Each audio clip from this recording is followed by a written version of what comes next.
Hello and welcome to Delhi byte teaching aptitude शिक्षण अभिरुचि के क्वेश्चन प्रैक्टिस सेट 17 में आप सभी का स्वागत है।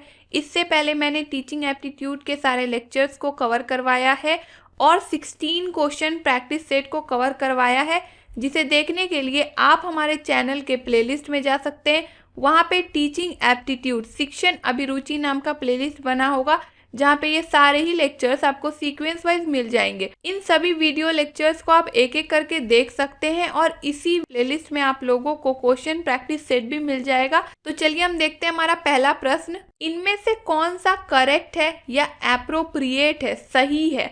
यदि हम लोग बात करें एक टीचर और स्टूडेंट के रिलेशनशिप के बारे में, यानी कि एक शिक्षक छात्र के संबंध में इनमें से कौन सा उपयुक्त है, तो इसका आंसर क्या हो जाएगा? कॉर्डियल एंड रिस्पेक्टफुल इंडिफरेंट, सौहार्दपूर्ण और सम्मानजनक होना चाहिए एक टीचर और स्टूडेंट का रिलेशन। नेक्स्ट, इनमें से कौन सा प्रेस्क्राइब नहीं है लेवल ऑफ टीचिंग के अंतर्गत, यानी कि शिक्षण का जो स्तर होता है उसके अंदर इन सभी में से कौन नहीं आता है। तो देखिए, टीचिंग के 3 लेवल होते हैं, मेमोरी लेवल, अंडरस्टैंडिंग लेवल और रिफ्लेक्टिव लेवल। कौन सा नहीं होता है? डिफरेंशिएशन, यानी कि भेदभाव। तो अगर आप लोगों को लेवल्स ऑफ टीचिंग को आसानी से समझना है कि मेमोरी लेवल क्या होता है, उसके अंदर क्या आते हैं, या अंडरस्टैंडिंग या रिफ्लेक्टिव लेवल क्या होता है, कैसे इसमें डिफरेंस आते हैं, तो इन सभी को समझने के लिए आप मेरा लेवल्स ऑफ टीचिंग वाला लेक्चर देख सकते हैं। नेक्स्ट, अगर एक छात्र कंटिन्यू क्लास में क्वेश्चंस पूछ रहा है, यानी कि एक के बाद एक जो भी डाउट आ रहा है उसके क्वेश्चंस को क्लासरूम के बीच में पूछ रहा है, तो एक शिक्षक को क्या करना चाहिए? उस बच्चे को इनकरेज करना चाहिए कि वो स्वयं खुद से आंसर्स तक पहुंचे, खुद आंसर्स को खोजे, या उस बच्चे को एडवाइस करना चाहिए कि क्लास के बाद मेरे से आकर मिलना, या फिर उस बच्चे को कंटिन्यू इनकरेज करना चाहिए कि तुम क्वेश्चन पूछते रहो, या फिर बच्चे को एडवाइस देना चाहिए क्लासरूम को डिस्टर्ब मत करो। तो देखिए, इसका आंसर क्या हो जाएगा? ऑप्शन नंबर ए, यानी कि इनकरेज करना चाहिए कि आंसर्स खुद से खोजे। बाकी यदि कंटिन्यू इनकरेज करेंगे क्वेश्चंस पूछने के लिए तो दूसरे बच्चे डिस्टर्ब होंगे, उनका टाइम भी वेस्ट होगा, इसीलिए ए एप्रोप्रिएट आंसर होगा। नेक्स्ट, एक पर्सन कब टीचिंग के प्रोफेशन को इंजॉय कर सकता है? जब उनका स्टूडेंट्स पर पूरा कंट्रोल हो, या फिर स्टूडेंट से रिस्पेक्ट मिलता हो, या फिर वो कलीग्स से ज़्यादा क्वालिफाइड हो, ज़्यादा पढ़े लिखे या योग्य हो, या फिर उनका हायर अथॉरिटीज से जान पहचान हो। तो देखिए, एक शिक्षक तभी अपने प्रोफेशन को इंजॉय कर सकता है, उसका आनंद उठा सकता है, जब उनके स्टूडेंट्स उनको सम्मान दे। नेक्स्ट, इनमें से कौन कैरेक्टरिस्टिक्स नहीं है गुड अचीवमेंट टेस्ट का? तो इसका आंसर क्या हो जाएगा? एम्बिग्युइटी, यानी कि अनिश्चितता। क्योंकि देखिए, रिलायबिलिटी का मतलब क्या होता है? विश्वसनीयता, किसी चीज पे विश्वास होना, ऑब्जेक्टिविटी यानी कि निष्पक्षता, भेदभाव ना होना, सबको एक बराबर रखना, और वैलिडिटी का अर्थ होता है वैधता, नियम के हिसाब से चीज़ों को सही ढंग से चलाना। तो एम्बिग्युइटी ही यहाँ पे एक निगेटिव टर्म दे रहा है कि निश्चित ही नहीं है, तो ये तो सही नहीं है, इसीलिए इसका आंसर हो जाएगा ambiguity. Next, a teacher can establish rapport with his students by, एक शिक्षक अपने छात्रों के साथ संबंध स्थापित कर सकते हैं, कैसे? तो अपने स्टूडेंट्स को अपने नॉलेज से इम्प्रेस करके, यानी कि अपने ज्ञान और कौशल, जो भी स्किल एक शिक्षक को आता है, उससे अपने स्टूडेंट्स को प्रभावित करके, इम्प्रेस करके हम कह सकते हैं स्टूडेंट्स के साथ टीचर्स क्या करते हैं? रिलेशन स्टेब्लिश करते हैं। नेक्स्ट, अगर कुछ बच्चे ऐसे हों जो बहुत ही ज़्यादा क्यूरियोसिटी क्लासरूम में दिखाए, क्यूरियोसिटी यानी कि उत्सुकता लर्निंग को लेकर, तो उन बच्चों के बारे में हम क्या कह सकते हैं? तो इस टाइप के क्वेश्चन को मैंने पहले भी डील किया है। तो जब भी कोई बच्चा क्यूरियोसिटी, उत्सुकता बहुत ज़्यादा दिखाता है, तो हम डायरेक्टली क्या कह सकते हैं? वो बच्चे क्या है? गिफ्टेड हैं। नेक्स्ट, इनमें से कौन सा most appropriate meaning of learning है, यानी कि लर्निंग का इसमें से सबसे सही मतलब कौन बता रहा है? एक्विजिशन ऑफ स्किल, यानी कि कौशल सीखते हैं बच्चे लर्निंग की प्रोसेस में, उनका बिहेवियर में मॉडिफिकेशन होता है, यानी कि संशोधन, चेंजेस आते हैं, या फिर उनका पर्सनल एडजस्टमेंट, वो कहीं पे अपने आप को एडजस्ट करना सीखते हैं, उनके अंदर कुछ एडजस्टमेंट आता है, या फिर उनके ज्ञान में कुछ चेंजेस आता है। तो लर्निंग का सबसे सही अर्थ क्या होगा? तो देखिए, लर्निंग के प्रोसेस में ना ये चारों ही चीज होता है, बट टीचिंग एप्टीट्यूड के क्वेश्चंस में यही खासियत है कि मैक्सिमम टाइम आंसर्स तो करेक्ट होते हैं, लेकिन बेस्ट आंसर तक हमें पहुंचना होता है। जैसा कि इस क्वेश्चन में पूछा जा रहा है मोस्ट एप्रोप्रिएट मीनिंग, तो इसका आंसर क्या हो जाएगा? Modification of behaviour. ये मैंने अपने लेक्चर नंबर 9 में कवर भी किया है कि लर्निंग क्या होती है, लर्निंग के क्या क्या मीनिंग होते हैं, तो आप यहाँ से और अच्छे से समझ सकते हैं। आगे के प्रश्नों को देखने से पहले मैं आप लोगों को बता दूं कि आप किसी भी कॉम्पिटिटिव एग्जाम की प्रिपरेशन कर रहे हैं जिसमें टीचिंग एप्टीट्यूड से रिलेटेड क्वेश्चंस आते हैं, तो आप www.delhybite.in पे जाके मॉक की प्रैक्टिस कर सकते हैं। टीचिंग में अगर डायनामिक अप्रोच है तो इसका क्या अर्थ होता है, यानी कि शिक्षण की प्रक्रिया में गतिशील दृष्टिकोण का क्या अर्थ होता है? तो इसका आंसर क्या हो जाएगा?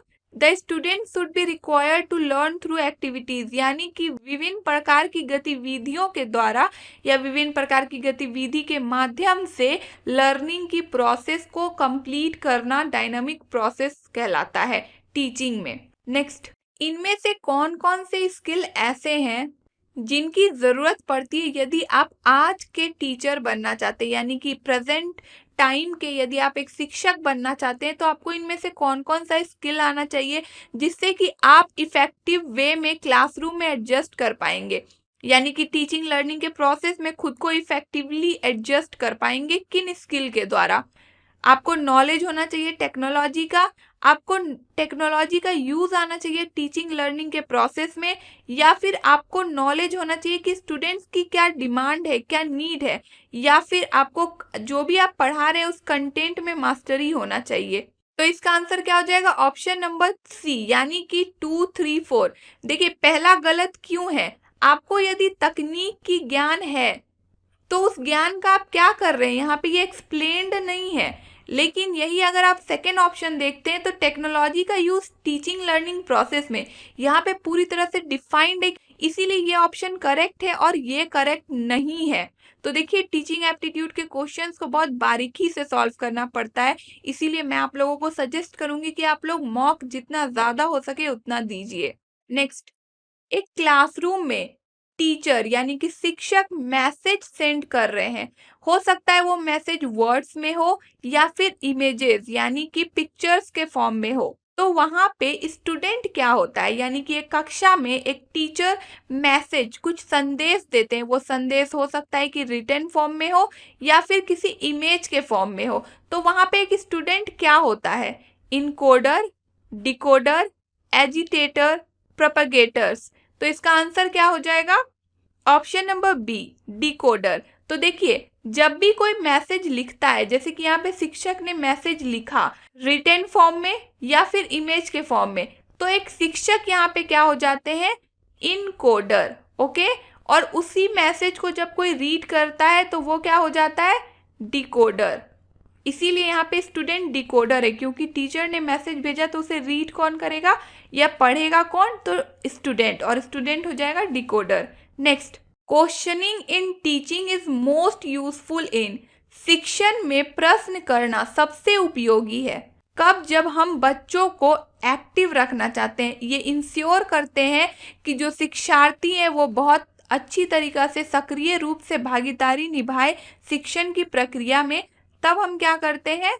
प्रश्न पूछते हैं और प्रश्न करना जारी रखते हैं। नेक्स्ट, इनमें से कौन सा ऐसा चीज है जो एक शिक्षक को अपनाना चाहिए जब भी वो क्लास में लेक्चर ले रहे होते हैं, यानी कि व्याख्यान के द्वारा शिक्षक को क्या अपनाना चाहिए?